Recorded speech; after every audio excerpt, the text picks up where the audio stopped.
জুলাই সনদ পিআর নিয়ে বিপরীত অবস্থানে দলগুলো অনড় থাকলে অনিশ্চয়তায় পড়বে গণতান্ত্রিক যাত্রা। উগ্রবাদীদের হতে পারে ক্ষমতা, আশঙ্কা বিশ্লেষকদের। তর্কের খাতিরে নির্বাচন হলো না, তাহলে কি হবে? এগুলো তো দেশ চলবে না। রেডিক্যাল ইসলামিস্ট যারা, তারা হয়তো ক্ষমতা দখল করতে পারে, চেষ্টা করতে পারে। যে গেমটা তারা খেলতেছে, এটা যদি শেষ পর্যন্ত তারা অনড় থাকে, এটা হবে লস গেম। নির্বাচনকালীন তত্ত্বাবধায়ক ব্যবস্থার পুনর্বহাল চায় বিএনপি, জামায়াত সহ 5টি পক্ষ। আপিল বিভাগে রিভিউ শুনানি। সাবেক প্রধান বিচারপতি খায়রুল হক ফ্যাসিস্ট শেখ হাসিনার নির্দেশ পালন করে তিনি জাজমেন্ট দিয়েছেন। আইনের দৃষ্টিতে কোনো জাজমেন্ট হয় নাই, যে এই জাজমেন্টের পরেই অ্যামেন্ডমেন্ট হয়ে গেছে সংবিধান, সেটাও বেআইনি। বিচারিক ব্যবস্থার উপর প্রতারণা করা হয়েছে। কেয়ারটেকার গভর্নমেন্ট সিস্টেম হলো বাংলাদেশের সংবিধানের একটি বেসিক স্তম্ভ, এই জন্য এটিকে বাদ করা সংবিধান সম্মত হয়নি। দেখছিলেন প্রধান শিরোনাম। দুপুরের সময় সঙ্গে আছে আমি ইমদাদুল হক এবং আমি কনক আজাদ। এবার অন্যান্য শীর্ষ সংবাদ। ক্যাম্পাসে ছাত্র সংসদ নির্বাচনের আমেজ। ডাকসু প্রার্থীদের জমজমাট প্রচারণা। ডাকসুতে বাদ পড়াদের আপিল আবেদন। ডাকসুতে ফর্ম তোলার হিড়িক। আসন কমানোয় বাগেরহাটবাসী ক্ষুব্ধ হলেও বাড়ানোই খুশি গাজীপুরের মানুষ। ধন্যবাদ জানালেন ইসিকে। 27টি আসনের সীমানা নিয়ে দাবি আপত্তির শুনানি। লুটের অস্ত্র দিয়ে হামলা চালানো হয় মুন্সিগঞ্জের গজারিয়ার পুলিশ ক্যাম্পে। জড়িতদের ধরতে শীঘ্রই ব্যবস্থা নেবে যৌথ বাহিনী, জানালেন স্বরাষ্ট্র উপদেষ্টা।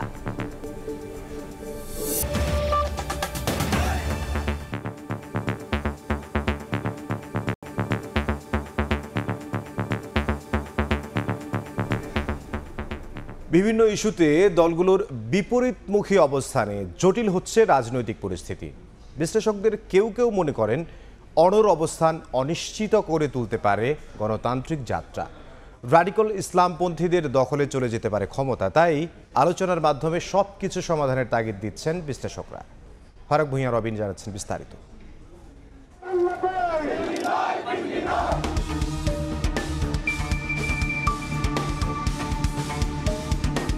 সংস্কার, জুলাই সনদ, নির্বাচন পদ্ধতি সহ বেশ কিছু বিষয়ে তীব্র হচ্ছে রাজনৈতিক দলগুলোর বিতর্ক। কিছু ক্ষেত্রে মতের ভিন্নতা, আবার কিছু ক্ষেত্রে একেবারেই বিপরীত অবস্থান। সংবিধানের উপর জুলাই সনদের প্রাধান্য, সনদ নিয়ে প্রশ্ন তোলা যাবে না আদালতে, ঐকমত্য কমিশনের এমন কিছু প্রস্তাবে আপত্তি জানিয়েছে বিএনপি। এছাড়া পিআর পদ্ধতিরও বিরোধী দলটি। যদিও এ পদ্ধতিতে নির্বাচনের দাবিতে জোরালো অবস্থান জামায়াত সহ ইসলামপন্থী দলগুলোর। পাশাপাশি জুলাই সনদের আইনি ভিত্তি, নির্বাচনের আগে সনদ বাস্তবায়ন এবং গণভোটের দাবি এসব দলের। অন্যদিকে গণপরিষদ নির্বাচনের মাধ্যমে নতুন সংবিধান প্রশ্নে অনড় এনসিপি। আমরা খুব পরিষ্কার করে তো বলেছি যে আমরা পিআর পদ্ধতি কোনো মতেই মেনে নেব না। নির্বাচনের জন্য যে শর্ত এবং দাবিগুলো আমরা দিয়েছি, এগুলো এনশিওর করে নির্বাচনে যেতে হবে। নতুন শাসনতান্ত্রিক কাঠামো যদি বাংলাদেশের মানুষ নির্বাচনের মধ্য দিয়ে না পায়, সেই নির্বাচনে অংশগ্রহণ করার আদতে কোনো মানে থাকে না। স্পষ্টতই দেখা যাচ্ছে নিজেদের দাবি মানা না মানাকে নির্বাচনে অংশগ্রহণের শর্ত হিসেবে জুড়ে দিচ্ছে বিভিন্ন দল। এসব শর্তের মারপ্যাচ কেবলই রাজনৈতিক কৌশল, নাকি রাজনীতিকে নিয়ে যাচ্ছে অনিশ্চিত গন্তব্যে, উঁকি দিচ্ছে এমন সব প্রশ্ন। বিএনপির উপরে চাপটা যত নির্বাচন সামনে আগায় আসতে থাকবে, আস্তে আস্তে সেই চাপ আরও বাড়বে। আমি যেটা বুঝতেছি যেটা এটা এক ধরনের রাজনৈতিক কৌশল। নির্বাচন না হওয়ার মধ্যে কারোর জন্য কোনো লাভ নেই, সবার জন্য ক্ষতির কারণ হয়ে দাঁড়াতে পারে। সুতরাং আমার ধারণা ওই ভুলের দিকে তারা যাবে না। এই সংকট মোকাবেলা করতে হলে রাজনৈতিক দলগুলোকে আবার পুনরায় ঐক্যবদ্ধ হতে হবে।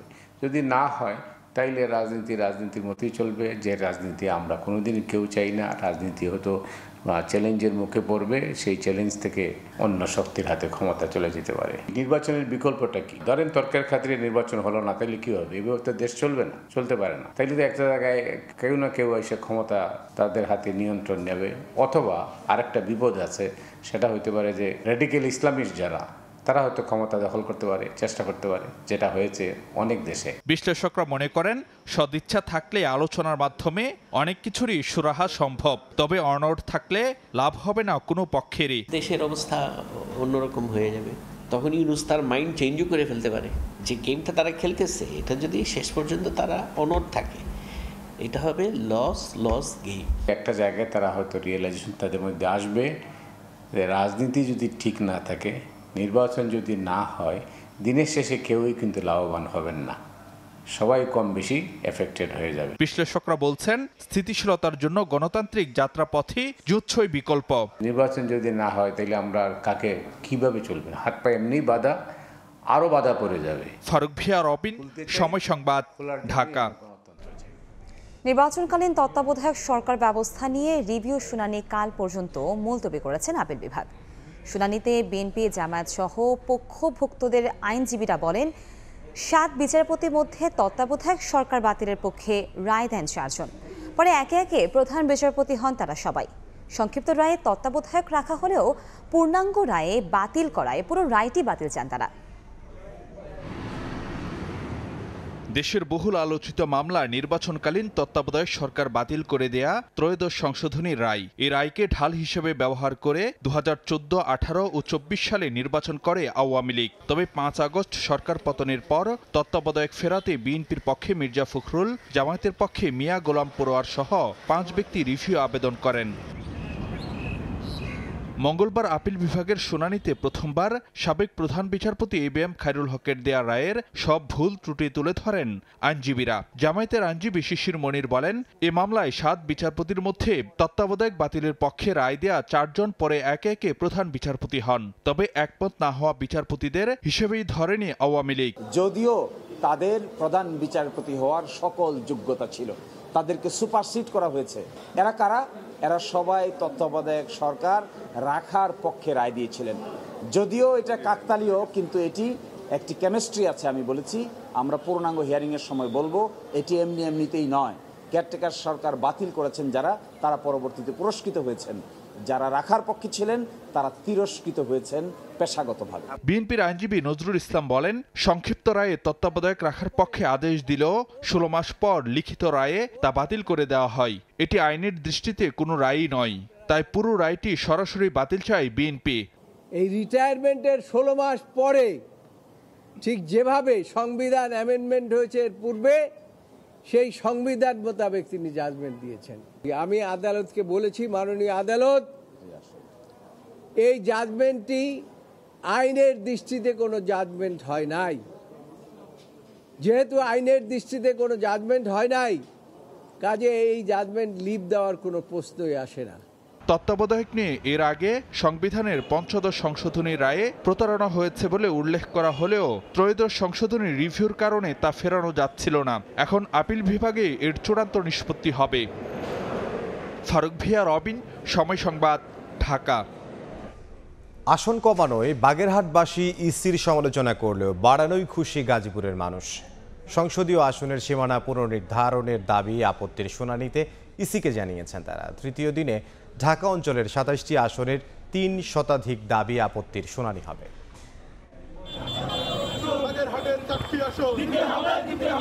সীমানা পুনর্নির্ধারণ নিয়ে নির্বাচন কমিশনের দাবি আপত্তির শুনানিতে বাগেরহাটের আসন কমানোর ক্ষোভ জানান আপিলকারীরা। তবে আসন বাড়ানোই ইসির প্রশংসা পঞ্চমুখ গাজীপুরবাসী। সংসদীয় আসনের সীমানা পুনর্নির্ধারণে সকালে আগারগা তৃতীয় দিনের শুনানি করেন সিএসসি সহ অন্যান্য কমিশনাররা। গাজীপুরের প্রতিনিধিরা বলেন, আসন বাড়ানো ইস্যুতে ইসির পাশে থাকবেন তারা। রাজনৈতিক বিবেচনায় আমাদের 4টি আসনকে কমিয়ে 3টি আসন করা হয়েছে।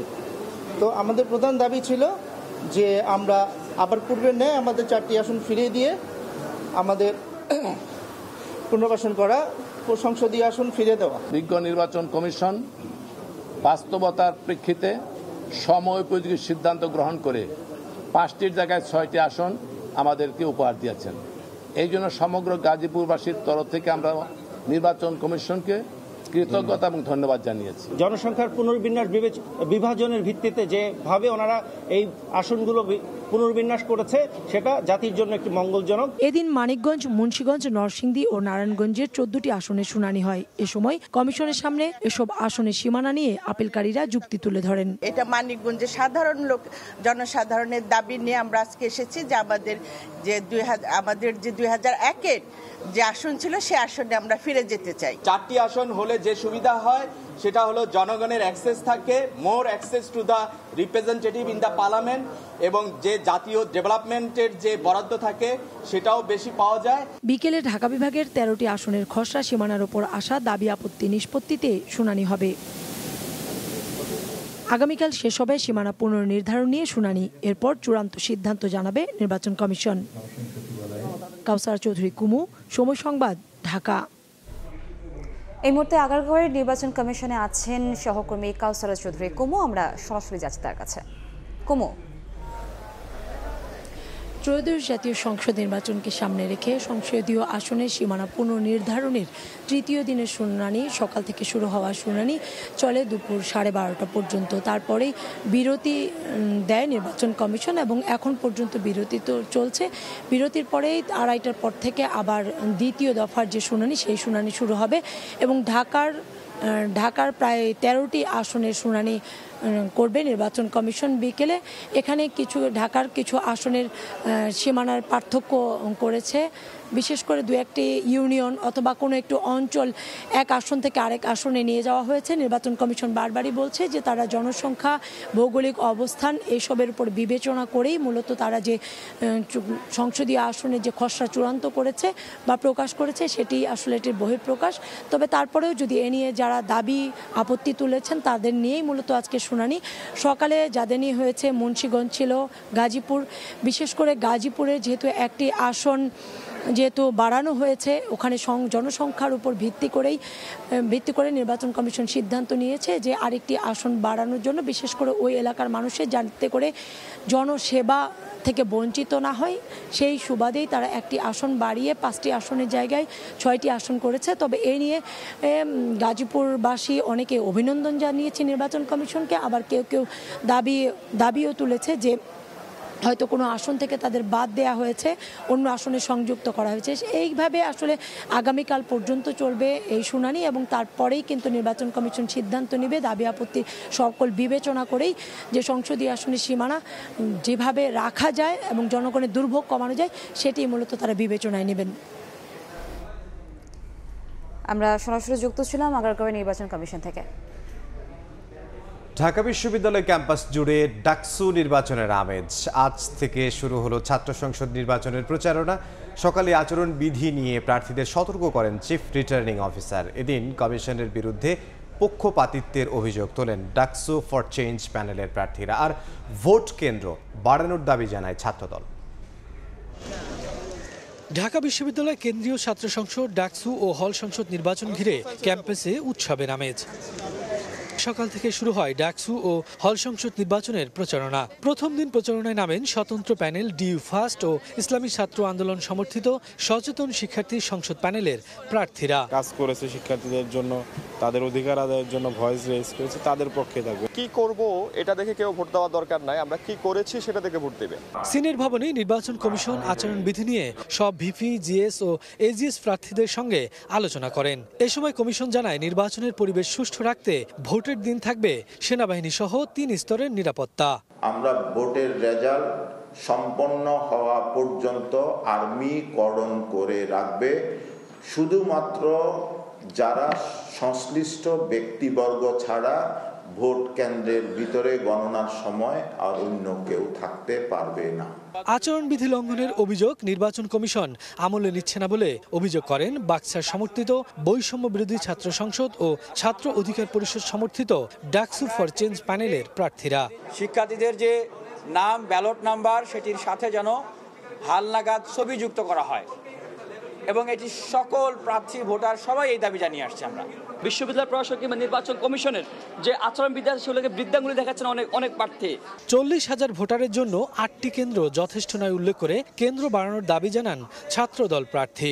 বর্তমান যে প্রেক্ষাপট, এই প্রেক্ষাপটে এই 8টি ভোট কেন্দ্রের মধ্য দিয়ে কোনোভাবে 40,000 স্টুডেন্টের ভোট কাস্টিং কোনোভাবেই সম্ভব নয়। নির্বাচন কমিশনকে আমি আহ্বান করছি ভোটাধিকার প্রয়োগ নিশ্চিত করার স্বার্থে অতি দ্রুত ভোট কেন্দ্র বাড়ানো হোক। ডাকসু নির্বাচনের প্রচারণা চলবে 7 সেপ্টেম্বর পর্যন্ত, ভোট হবে 9 সেপ্টেম্বর। শফিকুজ্জামান রুবেল, সময় সংবাদ, ঢাকা। ডাকসু নির্বাচনের প্রচারণার খবর জানাতে ঢাকা বিশ্ববিদ্যালয়ে আছেন সহকর্মী শফিকুজ্জামান রুবেল। আমরা সরাসরি যাচ্ছি তার কাছে। রুবেল, সকাল 10টা থেকে কিন্তু ঢাকা বিশ্ববিদ্যালয়ের যেই ছাত্র সংসদ নির্বাচন তার প্রচারণা চলছে। এখন আমরা এই মুহূর্তে লাইব্রেরির সামনে রয়েছি। কিছুক্ষণ আগে এখানে কিন্তু প্রচারণা চালিয়েছে ছাত্র শিবির সমর্থিত যে প্যানেল রয়েছে সেই প্যানেলের প্রার্থীরা। এর আগে আমরা দেখেছি সকাল থেকে বিভিন্ন জায়গায় কিন্তু যারা স্বতন্ত্র প্রার্থী তারা কিন্তু প্রচারণা চালিয়েছে। প্রচারণার যেই বলা যায় যে এখন প্রচারণায় মুখর, সেই বিষয়টি এখন আসলে দুপুরের পর থেকেই মূলত সেই চিত্রটি ফুটে উঠতে শুরু করেছে। কেননা সকালে সিনেট ভবনে যারা প্রার্থীরা রয়েছেন তাদের নিয়ে এই আচরণবিধির বিষয়ে আবার সতর্ক করার জন্য যেই কমিশনের সাথে বৈঠক ছিল, তারপরেই মূলত প্রার্থীরা কিন্তু তারা প্রচারণায় সরগরম হয়ে ওঠে। আপনারা দেখতে পাচ্ছেন যে এই মুহূর্তে ছাত্র শিবিরের যে প্যানেল রয়েছে সেই প্যানেলের ভিপি, জিএস, এজিএস প্রার্থীরা তারা কিন্তু ভোটারদের সাথে, শিক্ষার্থীদের, তাদের সহকর্মীদের সাথে কিন্তু কুশল বিনিময় করছেন, ভোট চাইছেন, তাদের ইশতেহারের ব্যাপারে তুলে ধরছেন। এবং এই ডাকসু, বিশেষ করে এই নির্বাচনটি যে ঘিরে যে প্রত্যাশা তৈরি হয়েছে সাধারণ শিক্ষার্থীদের মধ্যে, সেই বিষয়গুলো কিন্তু তাদের জায়গা থেকে তারা কতটুকু পূরণ করবেন, কিভাবে পূরণ করবেন, সেই আশ্বাস কিন্তু তারা দিচ্ছেন। আপনারা দেখতেই পাচ্ছেন যে এই মুহূর্তে যে ঢাকা বিশ্ববিদ্যালয়ের সেন্ট্রাল লাইব্রেরি রয়েছে তার সামনে দিয়ে মূলত যারা শিক্ষার্থীরা রয়েছেন তাদের কাছে মূলত এখন ভোট চাওয়া হচ্ছে। আমরা সকাল থেকে দেখেছি যে মূলত এইখান থেকেই প্রচারণার যাত্রাটি শুরু হচ্ছে। এরপরে পর্যায়ক্রমে বিভিন্ন হল এবং বিভিন্ন ক্লাসের আশেপাশে গিয়ে শিক্ষার্থীদের কাছে কিন্তু ভোট চাইবেন। উল্লেখযোগ্য বিষয় হচ্ছে যে এবারে ডাকসু অন্যান্য ডাকসুর থেকে কিছুটা বলতে শিক্ষার্থী বলছে অনেক বেশি প্রত্যাশার জায়গা, এবং যারা প্রার্থী তারাও বলছেন যে এবারের ডাকসু নিয়ে তাদের প্রত্যাশার জায়গাটা অনেক সুশৃঙ্খল এবং স্বচ্ছ ভোট হবে। এখন পর্যন্ত যেই পরিবেশ তা নিয়ে কিছুটা সন্তুষ্ট হলেও অনেক বিষয়ে কিন্তু প্রার্থীদের অভিযোগ রয়েছে নির্বাচন কমিশন এবং বিশ্ববিদ্যালয় প্রশাসনের বিরুদ্ধে। তারপরে তারা প্রত্যাশা রাখতে চান যে সবকিছু সুন্দর এবং সুষ্ঠু মতোই আগামী 9 সেপ্টেম্বর সুন্দরভাবেই ডাকসু নির্বাচন অনুষ্ঠিত হবে। তো সব মিলে ঢাকা বিশ্ববিদ্যালয় থেকে এই ছিল এই মুহূর্তে। ডাকসু নির্বাচনের প্রচারণার খবর জানতে আমরা সরাসরি যুক্ত ছিলাম ঢাকা বিশ্ববিদ্যালয় থেকে। এদিকে শেষ দিনে মনোনয়নপত্র গ্রহণ ও জমা দিচ্ছেন রাজশাহী বিশ্ববিদ্যালয়ের কেন্দ্রীয় ছাত্র সংসদ ও হল সংসদ নির্বাচনের সম্ভাব্য প্রার্থীরা। জাহাঙ্গীরনগর বিশ্ববিদ্যালয়ে খসড়া তালিকা থেকে বাদ পড়া প্রার্থীরা আবেদন জমা দিচ্ছেন। বৃহস্পতিবার ঘোষণা করা হবে চূড়ান্ত তালিকা। দীর্ঘদিন পর ছাত্র সংসদ নির্বাচন ঘিরে ক্যাম্পাসে বইছে ভোটের আমেজ। রাজশাহী বিশ্ববিদ্যালয় কেন্দ্রীয় ছাত্র সংসদ রাকসু নির্বাচনের প্রার্থীদের মনোনয়নপত্র বিতরণ কার্যক্রম শেষ হচ্ছে মঙ্গলবার। উৎসাহ উদ্দীপনার মধ্য দিয়ে ফর্ম সংগ্রহ করেছেন সম্ভাব্য প্রার্থীরা। ভোট গ্রহণ 15 সেপ্টেম্বর। ওয়ার্ল্ড র্যাঙ্কিং ইউনিভার্সিটিগুলোর মতো করে আমাদের বিশ্ববিদ্যালয়ে আমরা সাধারণ শিক্ষার্থীরা আমরা এগুলার যথাযথ ব্যবহার আমরা করতে পারি। ভার্সিটিতে যাতে আরও উন্নয়নমূলক কাজ করতে পারি, বিজ্ঞান ভিত্তিক বা বিজ্ঞান ভিত্তিক পাঠাগার, বিজ্ঞান ভিত্তিক যে কোনো সমস্যার সমাধান করতে পারি, এই জন্য আমরা এই পদটা ধারণ করতে চাচ্ছি। লেজভিত্তিক রাজনীতির বাইরে থেকে সাধারণ শিক্ষার্থীদের, এবং আমি মনে করি যে আমি একজন সাধারণ শিক্ষার্থী, আমার অপোনেন্ট যিনি, আমি কাউকে অপোনেন্ট মনে করতেছি না, তিনিও একজন সাধারণ শিক্ষার্থী। আমাদের মধ্যে পার্থক্য শুধু থাকবে একটা ব্যালটে। আমি জিএস পদপ্রার্থী হিসেবে আসতেছি এবং আমাদের যে অংশগ্রহণ এখানে মোটামুটি ভালো সবাই, এবং হলের মধ্যে একটা উৎসবমুখর, আনন্দমুখর একটা পরিবেশ তৈরি হয়েছে। জাহাঙ্গীরনগর বিশ্ববিদ্যালয়ের কেন্দ্রীয় ছাত্র সংসদ নির্বাচনে প্রার্থিতা ফিরে পেতে আবেদন করেছেন 20 জন। আমাকে বললো যে আসলে আপনি প্রস্তাবকের রেজিস্ট্রেশন নাম্বারটা এবং তার যে আইডি কার্ডের ফটোকপি এটা সংযুক্ত করে জমা দিলে কালকে হচ্ছে এটা ঠিক হয়ে যাবে। আমার প্রস্তাবক এবং সমর্থক হচ্ছে তাদের ইনফরমেশন দিতে ভুল করে, এই কারণে আমার প্রার্থিতা আসলে গ্রহণ করা হয় নাই। তো আজকে হচ্ছে আমি আপিল করেছি। 27 আগস্ট আপিলের শুনানি ও রায় শেষে 29 আগস্ট চূড়ান্ত প্রার্থী তালিকা প্রকাশের পর শুরু হবে ডাকসু নির্বাচনের প্রচারণা। মনিরুজ্জামান প্রান্ত, সময় সংবাদ। ছাত্র সংসদ নির্বাচনের খবর জানাতে জাহাঙ্গীরনগর বিশ্ববিদ্যালয়ে আছেন সহকর্মী মোজাফফর হোসেন জয় এবং রাজশাহী বিশ্ববিদ্যালয়ে আছেন মওদুদ রানা। আমরা সরাসরি প্রথমে যাচ্ছি জয়ের কাছে। আমি জাহাঙ্গীরনগর বিশ্ববিদ্যালয়ের ডাকসু নির্বাচন সম্পর্কে সকালে জানাচ্ছিলাম যে মূলত পূর্ব নির্ধারিত সময় অনুযায়ী আজকে কিন্তু মনোনয়নপত্র থেকে যারা বাদ পড়েছিলেন তাদের আপিল দাখিলের সময় ছিল পূর্ব নির্ধারিত সময় অনুযায়ী আজকে সকাল 10টা থেকে বেলা 2টা পর্যন্ত। সেই অনুযায়ী কিন্তু ইতিমধ্যে সময় শেষ হয়েছে। 20 জন প্রার্থীতা মোট এই খসড়া তালিকা থেকে বাদ পড়েছিলেন। তাদের মধ্যে মোট 16 জন প্রার্থী ইতিমধ্যেই পূর্ণ বিবেচনার জন্য তাদের আবেদনপত্র নির্বাচন কমিশনের কাছে জমা দিয়েছে বলে আমরা জানতে পেরেছি। তবে হল নির্বাচনে যে প্রার্থীতা প্রার্থিতা সে সম্পর্কে এখনো পর্যন্ত আমরা সঠিক কোনো ধারণা পাইনি। বলা হচ্ছে যে ওয়েবসাইটে সেগুলো প্রকাশ করা হবে। তো এই যে নির্বাচনের যাচাই বাছাই যে পর্ব শেষ করে যে নির্বাচন কমিশনের যে প্রার্থিতার চূড়ান্ত তালিকা ঘোষণা করবেন তার ধারাবাহিকতায় কিন্তু অর্থাৎ কালকে কিন্তু ঘোষণা করা হবে এই 20 জন যে বাতিল হয়েছে প্রার্থিতা তাদের যে শুনানি, সেই শুনানি শেষে কিন্তু বিকেল 4টা নাগাদ কিন্তু চূড়ান্ত রায় ঘোষণা করা হবে বলে আমরা জানতে পেরেছি। এবং এর পরের দিনই মূলত নির্বাচনের চূড়ান্ত তালিকা ঘোষণা করার কথা, প্রার্থিতার চূড়ান্ত তালিকা ঘোষণা এবং একই সাথে নমিনেশন প্রত্যাহার করার কথা ওই দিনই রয়েছে। এবং 29 তারিখ বিকেল থেকে কিন্তু জাহাঙ্গীরনগর বিশ্ববিদ্যালয়ের নির্বাচনী প্রচারণার কার্যক্রম চলবে বলে আমরা জাহাঙ্গীরনগর বিশ্ববিদ্যালয় নির্বাচন কমিশন থেকে জানতে পেরেছি। জাহাঙ্গীরনগর বিশ্ববিদ্যালয়ে বর্তমানে নির্বাচনকে নিয়ে আমেজ শুরু হয়েছে এবং ছাত্র এবং শিক্ষার্থীরা সহ প্রার্থীরা কিন্তু ইতিমধ্যে নির্বাচনী নানা কর্মকাণ্ডে অংশগ্রহণ করছেন। তো এই মুহূর্তে আমরা চলে যাব রাজশাহী বিশ্ববিদ্যালয়ে নির্বাচনের খবর জানতে। সেখানে রয়েছেন আমাদের সহকর্মী মওদুদ রানা। ৩৫ বছর অপেক্ষার পর রাকসু নির্বাচন, সে কারণে সাধারণ শিক্ষার্থীদের মধ্যে উৎসাহ এবং উদ্দীপনা একটু বেশি। এই মুহূর্তে রাকসু কোষাধ্যক্ষের যে কার্যালয় সেখান থেকে মনোনয়নপত্র সংগ্রহ করছেন শিক্ষার্থীরা এবং আমরা যেটি দেখছি যে এখানে সাধারণ শিক্ষার্থীরা তাদের সমর্থকদের সাথে করে নিয়ে আসছেন এবং এখান থেকে মনোনয়নপত্র সংগ্রহ করছেন এবং শিক্ষার্থীদের জটলা সেই সকাল থেকেই রয়েছে। আমরা যেটি দেখেছি যে এখন পর্যন্ত 170 জন প্রার্থী তাদের মনোনয়নপত্র সংগ্রহ করেছেন। এর মধ্যে রাকসু কেন্দ্রীয় ছাত্র সংসদ এবং সিনেট ছাত্র পরিষদে প্রায় 70 জন মনোনয়নপত্র সংগ্রহ করেছেন। অন্যদিকে যে হল সংসদ রয়েছে সেখানে শতাধিক প্রার্থী তাদের মনোনয়নপত্র সংগ্রহ করেছেন এবং কিছুক্ষণ আগে আমরা দেখলাম যে বাম ঘরানার যে ছাত্র সংগঠনগুলো রয়েছে তারা সম্মিলিতভাবে তাদের প্যানেলভুক্ত যে মনোনয়নপত্র সেটি সংগ্রহ করেছেন। অন্যদিকে এখন পর্যন্ত ছাত্র শিবির, ছাত্রদল এবং বৈষম্য বিরোধী ছাত্র আন্দোলনের সাবেক সমন্বয়করা যে প্যানেল ঘোষণার কথা রয়েছে তারা কিন্তু এখন পর্যন্ত মনোনয়নপত্র সংগ্রহ করেননি। এবং এদিকে রাকসু নির্বাচন কমিশন একটি বৈঠকে বসেছে।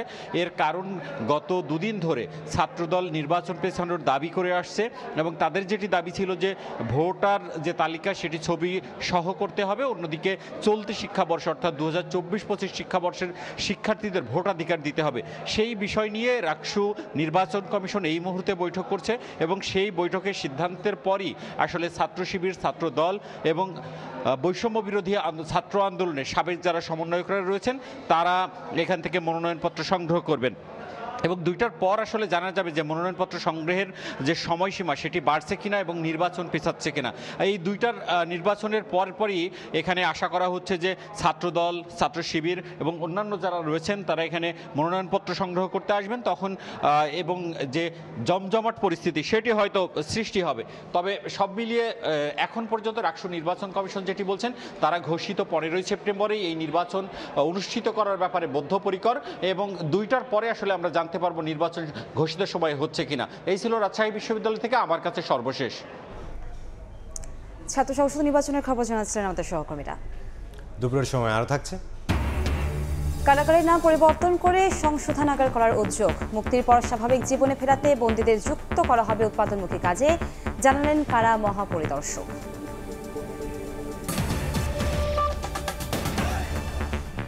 লুটের অস্ত্র নিয়ে পুলিশের উপর ডাকাত দলের সদস্যদের হামলার পর মুন্সিগঞ্জের গজারিয়ার দুর্গম চরাঞ্চলে আতঙ্ক ছড়িয়ে পড়েছে।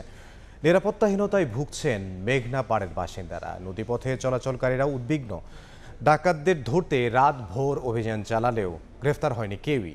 স্বরাষ্ট্র উপদেষ্টা জানান মাঠে নামছে যৌথ বাহিনী। 3 দিন আগে মুন্সিগঞ্জের গজারিয়ায় দুর্গম চরাঞ্চলে চালু হয় পুলিশের অস্থায়ী ক্যাম্প। সোমবার বিকেলে ক্যাম্পটি লক্ষ্য করে গুলি ও ককটেল ছোড়ে নৌ ডাকাত দলের সদস্যরা। আত্মরক্ষার্থে পাল্টা গুলি ছোড়ে পুলিশ। দুই পক্ষের মধ্যে আধা ঘন্টা ধরে চলে গোলাগুলি। পরে চাঁদপুরের দিকে পালিয়ে যায় ডাকাত দলের সদস্যরা। তাদের ধরতে রাতেই মতলব উত্তরের বেলতলি লঞ্চঘাট, বেদেপল্লী আশ্রয়ণ প্রকল্প, সওদাগর বাড়ি ও চিতাখোলা এলাকায় সাঁড়াশি অভিযান চালায় পুলিশ, কিন্তু কাউকে গ্রেফতার করা সম্ভব হয়নি। ডাকাত দলের কাছে থাকা অস্ত্রগুলো 2024 সালের 5 আগস্ট থানা থেকে লুট করা। এ নিয়ে স্থানীয়দের মাঝে তৈরি হয়েছে আতঙ্ক। পুলিশের লগে গোলা লইছে, মারামারিছে, তাগো বিচার হোক, ধরুক, এমনকি তাগো শাস্তি হোক। 5 আগস্টের পরে যাদের কাছে অস্ত্রগুলো জব্দ করা আছে, যারা লুটপাট করে নিছে, তাদের থেকে অস্ত্রগুলো উদ্ধার করা অবশ্যই উচিত। অবৈধ অস্ত্র উদ্ধার এবং যারা অপরাধী তাদের বিরুদ্ধে পুলিশের অবস্থান সবসময় সক্রিয়, আমরা সক্রিয় আছি। অপরাধীদের গ্রেফতারে যৌথ বাহিনীকে প্রয়োজনীয় নির্দেশনা দেওয়ার কথা জানান স্বরাষ্ট্র উপদেষ্টা। তারা এই কাজটা করতে তাদের ধরার জন্য একটা যৌথ বাহিনী করে দেওয়া হয়েছে। আপনারা কয়েকদিনের ভিতরে হয়তো ভালো সংবাদ পাবেন। পুলিশ জানায় মেঘনা নদীতে ট্রলার নিয়ে ক্যাম্পে হামলায় অংশ নেয় নৌ ডাকাত নয়ন, পিয়াস ও রিপনের পক্ষের 30 থেকে 40 সদস্য। ফাহরিয়া ফারজানা, সময় সংবাদ। দেশের কারাগারের নাম পরিবর্তন করে কারেকশন সার্ভিস বাংলাদেশ বা সংশোধনাগার করার উদ্যোগ নিয়েছে অধিদপ্তর। মুক্তির পর স্বাভাবিক জীবনে ফেরাতে বন্দীদের উৎপাদনমুখী কাজে যুক্ত করা হবে বলে জানিয়েছেন কারা মহাপরিদর্শক। 5 আগস্টের পর জেল থেকে পালানো 700 কয়েদি এখনও পলাতক আছে বলে জানিয়েছেন তিনি। 5 আগস্ট গণঅভ্যুত্থানের পরপরই দেশের বিভিন্ন কারাগার থেকে পালিয়ে যায় দাগি চিহ্নিত বহু আসামি। এই তালিকায় যেমন ছিল মৃত্যুদণ্ডপ্রাপ্ত আসামি, তেমনি ছিল জঙ্গি কর্মকাণ্ডে জড়িত 9 ব্যক্তি। দায়িত্ব গ্রহণের 1 বছর পূর্তি উপলক্ষে মঙ্গলবার সকালে সংবাদ সম্মেলনের আয়োজন করে কারা কর্তৃপক্ষ। এ সময় মহাপরিদর্শক জানান, পলাতক 2200 আসামির মধ্যে এখনো হদিশ মেলেনি 700 বন্দীর। 700 অধিকের মধ্যে যারা এখনো পলাতক আছেন। এ সময় বক্তব্যে উঠে আসে গত 1 বছরের নানামুখী চ্যালেঞ্জের কথা। গত 1 বছরে জনবল সংকট ঘোচাতে 1500 নতুন কর্মী নিয়োগের উদ্যোগ নেয় কর্তৃপক্ষ, যাদের মধ্যে সিংহভাগ ইতিমধ্যেই নিয়োগ পেয়েছেন। মহাপরিদর্শক জানান, নতুন 2টি কেন্দ্রীয় কারাগার ও 4টি জেলা কারাগার চালু করা হয়েছে গত 1 বছরে। অনেক ধারণ ক্ষমতার চেয়ে অনেক বেশি বন্দী আমরা হোল্ড করছি, যে কারণে আমাদের কারাগারগুলোতে 5টা নতুন কারাগার আমরা ইতিমধ্যে চালু করার উদ্যোগ নিয়েছি, 6টা, এবং 2টো কারাগার চালু হয়েছে। আপনারা জানেন কেরানীগঞ্জে বিশেষ কারাগার এবং সিলেট 2 কাজ শুরু করার পর থেকে প্রায় সব মিলিয়ে 1000-এর অধিক জনবল আমরা নিয়োগ প্রক্রিয়া, প্রায় 1500 মতো জনবলের নিয়োগ প্রক্রিয়া করছি। বিশ্বাস করি যে আমরা শতভাগ সুষ্ঠুভাবে এটা করতে পেরেছি। জেলখানাকে ভিন্ন আঙ্গিকে গড়ে তোলার প্রত্যয় ব্যক্ত করে তিনি বলেন, মাদকের বিস্তার পুরোপুরি ঠেকানো না গেলেও এর বিরুদ্ধে শক্ত অবস্থানে কারা কর্তৃপক্ষ। সরকার নীতিগতভাবে সিদ্ধান্ত নিয়েছে বাংলাদেশ জেল ডিপার্টমেন্টের নামটা পরিবর্তন করে কারেকশনাল সার্ভিস বাংলাদেশ করবে।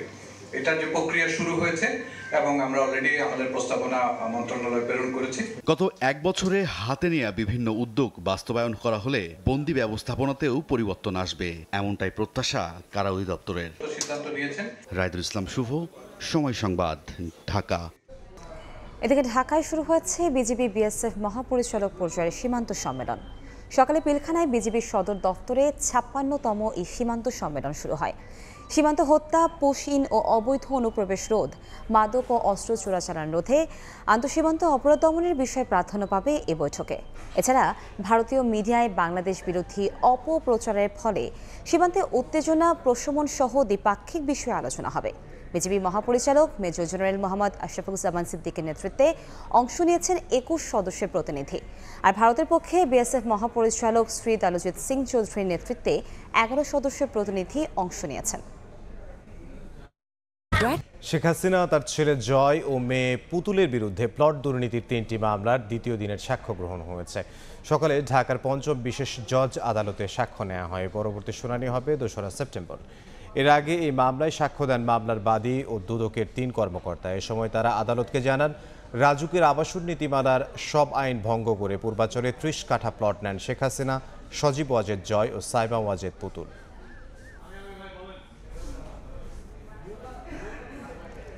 বছরের অর্ধেকে ধর্ষণ বেড়েছে প্রায় দ্বিগুণ।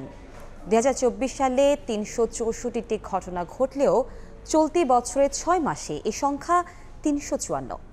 সংবাদ সম্মেলনে তথ্য জানিয়েছে মহিলা পরিষদ। অভিযুক্তদের বড় অংশ সন্ত্রাসী, বখাটে ও স্কুল বা প্রাইভেট শিক্ষক। উপজেলা পর্যায়ে ধর্ষণ বেশি, নারীর তুলনায় কন্যারাই বেশি ভুক্তভোগী। কেউ পারিবারিকভাবে নির্যাতনের শিকার, কেউ আবার বখাটেদের উত্ত্যক্তের বলি। নারী নির্যাতনের ভয়ানক চিত্র উঠে এসেছে বাংলাদেশ মহিলা পরিষদের গবেষণায়। চলতি বছরের প্রথম 6 মাসে ধর্ষণের ঘটনা ঘটেছে 354টি, যা গত বছরের চেয়ে দ্বিগুণ। 1 বছর আর 6 মাসের মধ্যে তুলনা করি তাহলে দেখা যাবে যে প্রায় গৃহকর্মী এবং সাইবার অপরাধ এই দুটি ব্যতীত আর কি 1 বছরকে ছাড়িয়ে আমাদের এই বছর যে 6 মাস যে হলো জানুয়ারি থেকে জুন পর্যন্ত প্রত্যেকটি ক্ষেত্রেই প্রত্যেকটি নির্যাতনের মাত্রা হচ্ছে দ্বিগুণ এবং কোনো ক্ষেত্রে 3 গুণ হয়ে গিয়েছে। দলবদ্ধ ধর্ষণ 148টি 1 বছরে, 6 মাসে হচ্ছে 106টি। ধর্ষণের ক্ষেত্রে পর হত্যা 211টি হচ্ছে 1 বছরে, 6 মাসে হচ্ছে 127টি। যৌন হয়রানি উত্তক্তকরণ 224টি, সেখানে আমরা 6 মাসেই পেয়েছি 320টি। গবেষণায় নারী নির্যাতনের 6টি মাধ্যমের কথা বলা হচ্ছে, যেখানে ধর্ষণ, সংঘবদ্ধ ধর্ষণ, বাল্যবিবাহ, যৌতুক সহ কয়েকটি বিষয়ের পরিসংখ্যান উদ্বেগজনক। 24% নারী যৌন হয়রানির শিকার স্কুল ও প্রাইভেট শিক্ষকদের দ্বারা। মানসিকভাবে নির্যাতন এগুলোকে আমরা ক্যাটাগরি করি, কিন্তু ব্রড সেন্সে সবগুলো কিন্তু যৌন হয়রানির মধ্যেই পড়ে। মেট্রোপলিটন শহরে কিন্তু ঘটনাটা কিন্তু গোপন থাকে এবং গোপন রাখার একটা চেষ্টাও চলে, কিন্তু ওই সমস্ত এলাকার পারস্পরিক সম্পর্কগুলো থাকে অনেক বেশি ক্লোজ, অনেক বেশি নিবিড়, তার ফলে কিন্তু কোনো ঘটনা গোপন রাখাটা খুবই কঠিন হয়ে পড়ে। 52-53 বছরে আমাদের পাওয়ার স্ট্রাকচারটা গড়ে উঠেছে নানাভাবে আর কি। তো সেই জায়গাটাতে উপজেলাতে পাওয়ার স্ট্রাকচারের সাথে যারা জড়িত তারাই অপরাধগুলো বেশি করে থাকে। উপজেলা পর্যায়ে মেয়েরা সবচেয়ে বেশি যৌন হয়রানির শিকার বলে গবেষণায় উঠে এসেছে। আয়েশা সিদ্দিক, সামিয়া, সময় সংবাদ, ঢাকা। ধামরাইয়ে ঘোষণা ছাড়াই কারখানা বন্ধের প্রতিবাদে ঢাকা আরিচা মহাসড়ক অবরোধ করে বিক্ষোভ করেছেন পোশাক শ্রমিকরা। তাদের অভিযোগ, সকালে মোমো ফ্যাশন লিমিটেড কারখানার গেটে তালা ও কারখানা বন্ধের নোটিশ দেখতে পান তারা। নোটিশে বলা হয়, বন্ড লাইসেন্স সংক্রান্ত জটিলতায় আমদানি বন্ধ ও ক্রয়াদেশ না পাওয়ায় কারখানা বন্ধ ঘোষণা করা হয়। এর প্রতিবাদে ঢাকা আরিচা মহাসড়ক অবরোধ করে বিক্ষোভ করেন শ্রমিকরা। এ সময় চলতি মাসের বেতন ও বিভিন্ন পাওনা পরিশোধ সহ 6 দফা দাবি তুলে ধরেন তারা। পরে শিল্প, পুলিশ ও সেনাবাহিনীর আশ্বাসে শ্রমিকরা সড়ক ছেড়ে দেন। স্বাভাবিক হয় যান চলাচল। একসময় সচল সুভাড্ডা খাল এখন ময়লার ভাগাড়, দখল দূষণে মৃতপ্রায়। কোথাও কোথাও এমনভাবে ভরাট হয়েছে যে হেঁটে পার হওয়া যায়। দক্ষিণ কেরানীগঞ্জের বুক চিরে বয়ে চলা খালটি দখলে জড়িতদের বিরুদ্ধে কঠোর ব্যবস্থা নেওয়ার হুঁশিয়ারি দিয়েছেন স্বরাষ্ট্র উপদেষ্টা। আর পরিবেশ উপদেষ্টা জানান, দখলমুক্ত করার পরই শুরু হবে আবর্জনা অপসারণ ও পুনঃখনন। ঢাকার পাশেই কেরানীগঞ্জের বুক চিরে বয়ে গেছে সুভাড্ডা খাল। বুড়িগঙ্গা ও ধলেশ্বরীর সংযোগস্থল খালটিতে একসময় নৌকা চলত, পাওয়া যেত মাছ। ময়লার টাকা ঠিকই নেওয়া হয়, কিন্তু ওদের কাছে অভিযোগ যে আমাদের 3 মাসে টাকা দেয় না। এই টাকাটা কে নেয়? আগে তো খালের পরিবেশ ভালো ছিল, 12 মাস নৌকা চলছে। এখন তো আর মনে করেন এই যে দূষিত হওয়ার পর থেকে যে খাল মরে গেছে, এখন পরিষ্কার পরিচ্ছন্ন রাখার দরকার। খালটি এখন প্রায় পুরোটাই দখল, বর্জ্য ও পলিথিনে ভরা। কিছু জায়গা এমন ভাবে ভরাট হয়েছে যে হেঁটে পার হওয়া যায়। কয়েকবার উদ্ধার করে সংস্কারের উদ্যোগ নেওয়া হলেও তা টেকসই হয়নি। মঙ্গলবার সুভাড্ডা খাল পুনঃখনন প্রকল্পের উদ্বোধনী অনুষ্ঠানে পরিবেশ উপদেষ্টা জানান, দখলমুক্ত রাখতে খালের পাড় ঢালাই করে দেয়া হবে। পানির খাল নাই তো, এটা বর্জ্যের খাল হয়ে গেছে। এই জন্য আমরা এটাকে এবার খনন করে পানির প্রবাহ আনার উদ্যোগ নিয়েছি। এবং আপনারা শুনেছেন আজকে প্রকল্প উপস্থাপনায় যে প্রথমে খালটাকে খনন করা হবে না, প্রথমে অবৈধ দখলটাকে উচ্ছেদ করে খালের পাড়টাকে আগে বাধাই করা হবে, তারপরে খননে যাবে। দখল ও দূষণকারীদের বিরুদ্ধে কড়া ব্যবস্থা নেওয়ার হুঁশিয়ারি দেন স্বরাষ্ট্র উপদেষ্টা। এটা দখল করে আছে তাদেরই কিন্তু আমরা আগে উচ্ছেদ করব। অবৈধভাবে যারা আছে আমাদের জায়গাটা আগে দখলে নিয়ে তারপরে কিন্তু আমরা খননে যাব। যারা অবৈধভাবে দখল করে আছে এই ভূমিদস্যুদের থেকে, তাহলে আপনারা সাহায্য করবেন। আপনারা যদি ভূমিদস্যুদের পক্ষ নেন তবে কিন্তু এটা সম্ভব। আপনার এলাকাবাসী, এটা আপনাদের সাহায্য এবং সহযোগিতা সবচেয়ে বেশি দরকার। 317 কোটি টাকার প্রকল্প বাস্তবায়ন করবে সেনাবাহিনী। 14 কিলোমিটারের খালটি একসময় ছিল খালের দুপারের এলাকাবাসীর প্রাণ। আজ যা মৃত অবস্থায় আছে। বিভিন্ন সময় সরকার নানান উদ্যোগ নিয়েছিলেন এই খালটি দূষণমুক্ত এবং দখলমুক্ত করার, যা অনেক সময়ই দেখেনি আলোর মুখ। এবার তাই আবারও আশায় বুক বেঁধেছেন দুপারের মানুষ। তারা ভাবছেন এবার হয়তো আর তাদের হতাশ হতে হবে না। এবার সত্যিকার অর্থেই দূষণমুক্ত এবং দখলমুক্ত হয়ে প্রাণ ফিরে পাবে সুভাড্ডা খাল। আতাউর কাউসার, সময় সংবাদ, ঢাকা। বন্যায় জরুরি উদ্ধার কার্যক্রম পরিচালনায় বাংলাদেশ রেড ক্রিসেন্ট সোসাইটিকে অত্যাধুনিক সরঞ্জাম অনুদান দিয়েছে চীন। সকালে এক অনুষ্ঠানে চীনের রাষ্ট্রদূত ইয়াও ওয়েন এসব সরঞ্জাম হস্তান্তর করেন। এই সহায়তা উদ্ধার ও ত্রাণ কার্যক্রমকে আরও গতিশীল করবে বলে আশা দুর্যোগ ব্যবস্থাপনা ও ত্রাণ উপদেষ্টার। বন্যাসহ প্রাকৃতিক দুর্যোগে যেমন ক্ষতি হয় সম্পদের, তেমনি ঝুঁকিতে পড়ে জনজীবন। উদ্ধারে তৎপরতা দেখা গেলেও সামনে আসে উপযুক্ত সরঞ্জামাধির সংকটের চিত্র। এবার সেই অভাব ঘোচাতে বাংলাদেশের পাশে দাঁড়ালো চীন সরকার। বন্যায় জরুরি উদ্ধার কার্যক্রম পরিচালনার জন্য বাংলাদেশ রেড ক্রিসেন্ট সোসাইটিকে অত্যাধুনিক উদ্ধার সরঞ্জাম দিয়েছে দেশটি। সকালে রেড ক্রিসেন্টের সদর দপ্তরে এক অনুষ্ঠানে চীনের রাষ্ট্রদূত ইয়া ওয়েন আনুষ্ঠানিকভাবে এসব সরঞ্জাম হস্তান্তর করেন। রেড ক্রিসেন্টের পক্ষে সরঞ্জাম গ্রহণ করেন দুর্যোগ ব্যবস্থাপনা ও ত্রাণ উপদেষ্টা। বলেন, চীনের এ ধরনের সহায়তা উদ্ধার ও ত্রাণ কার্যক্রমকে আরও গতিশীল করবে। These assets will play a vital role in saving lives, reaching valuable communities and vulnerable communities, and ensuring timely relief. This handover also reflects the long-standing friendship and cooperation between Bangladesh and China. এ সময় আগামীতে সহায়তা অব্যাহত রাখার আশ্বাস দেন ঢাকায় নিযুক্ত চীনা রাষ্ট্রদূত। It aims to tangible enhance Bangladesh disaster prevention and mitigation capacities and help its people stay safe from the threats of floods. অনুদান হিসেবে 8টি কন্টেইনারে life vest, rescue boat, water purification equipment সহ মোট 15 ধরনের সরঞ্জাম হস্তান্তর করা হয়। ফরহাদুর রহমান, সময় সংবাদ, ঢাকা। খেলার খবর। বিপিএল এর ফিক্সিং ইস্যুতে কোনো ছাড় নয়। এই মাসেই তদন্ত কমিটির রিপোর্ট জমা দেবে বিসিবিতে। কমিটির সুপারিশ কঠোরভাবে বাস্তবায়ন করা হবে বলে জানিয়েছেন বিসিবির সভাপতি আমিনুল ইসলাম বুলবুল। ডিসেম্বর-জানুয়ারিতে বিপিএল আয়োজন হলে কোনো সমস্যা হবে না বলে প্রত্যাশা সিনিয়র সহ সভাপতি নাজমুল আবেদিন ফাহিমের। এ সময় টুর্নামেন্ট না হলে বিপিএল 1 বছর পিছিয়ে যাবে বলেও মন্তব্য করেছেন তিনি। বিসিবির নির্বাচনী ডামাডোলের মাঝেই আলোচনায় বাংলাদেশ প্রিমিয়ার লিগ বিপিএল। দেশের একমাত্র টি-20 ফ্র্যাঞ্চাইজি লিগের দিকে তাকিয়ে থাকেন ক্রিকেটাররাও। লোকাল খেলোয়াড়দের আয় রোজগার কিংবা সংক্ষিপ্ত সংস্করণে ক্রিকেটার বের করে আনতে যা বেশ গুরুত্বপূর্ণ। নানা কারণে নির্ধারিত সময়ে বিপিএল আয়োজন নিয়ে আছে শঙ্কা। ফেব্রুয়ারিতে হওয়ার কথা জাতীয় নির্বাচন, প্রায় 2 মাস আগেই যার প্রচারণা শুরু হওয়ার কথা। আর বিপিএল এর উইন্ডো ডিসেম্বর-জানুয়ারি। এ সময় আদতে কতটুকু সম্ভাবনা আছে আসন্ন বিপিএল আয়োজনের? বোর্ড নির্ধারিত সময়ে বিপিএল আয়োজনে আশাবাদী। সুশৃঙ্খলভাবেই আমাদের জাতীয় নির্বাচন হবে, এই শঙ্কাটা করছি না যে ওই সময়টায় এই টুর্নামেন্ট নিয়ে অসুবিধা হতে পারে।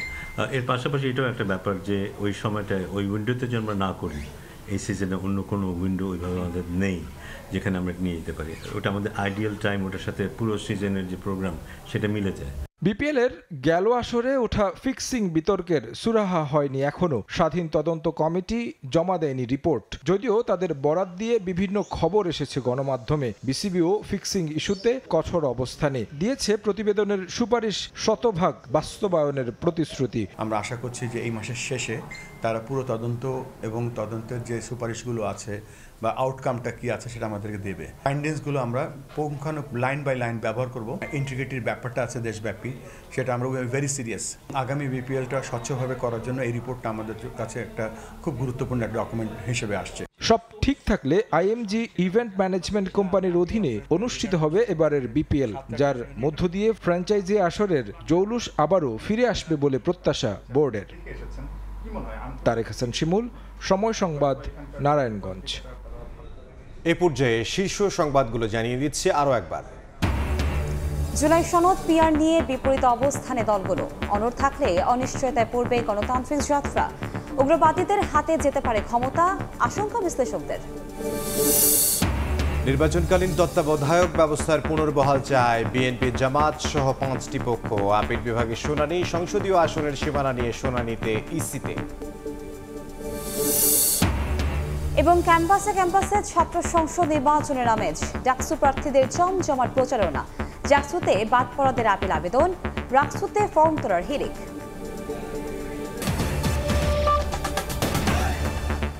এ ছিল দুপুরের সময়। সঙ্গে থাকুন সময়ের।